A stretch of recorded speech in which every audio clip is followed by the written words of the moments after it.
लोकशाहीचा उत्सव शांततेत व निर्भय वातावरणात पार पडावा यासाठी मतदानाला जाताना कोणताही मोबाईल जवळ बाळगता येणार नाही. मोबाईल स्वतः जवळ ठेवून मतदान केले आणि त्यावेळचा व्हिडिओ सोशल मीडियावर व्हायरल केला किंवा मोबाईलच्या स्टेटसवर ठेवल्यास त्या व्यक्तीविरुद्ध पोलिसात गुन्हा दाखल केला जाणार आहे. विधानसभा निवडणुकीवेळी असा प्रकार घडू नये म्हणून केंद्राध्यक्षांना तसे निर्देश देण्यात आले आहेत. लोकसभा निवडणुकीवेळी करमाळ्यातील एका मतदान केंद्रावर मतदान करताना एका व्यक्तीने ईव्हीएमवर हातोडा मारला होता. माढ्यातील एका मतदाराने कांद्याने ईव्हीएमचे बटन दाबले आणि तो व्हिडिओ सर्वत्र प्रसारित केला होता.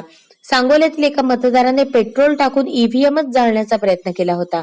हा अनुभव लक्षात घेऊन विधानसभा निवडणुकीत असे अनुचित प्रकार घडणार नाहीत याची दक्षता घेतली जाणार आहे.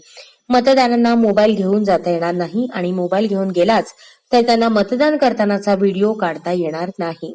तसा प्रकार आढळल्यास त्या व्यक्तीविरुद्ध पोलिसांमार्फत कठोर कारवाई केली जाणार आहे. अधिकारी कर्मचाऱ्यांना निवडणुकीसंदर्भातील प्रशिक्षण देताना आवर्जून अशा संशयित हालचालींवर लक्ष ठेवण्याचे आदेश केंद्राध्यक्षांना निवडणूक निर्णय अधिकाऱ्यांना दिले आहेत. विधानसभेची निवडणूक निर्भय वातावरणात व शांततेत पार पडावी म्हणून प्रत्येक मतदारसंघात राखीव पोलीस बलाची स्वतंत्र तुकडी तैनात असणार आहे.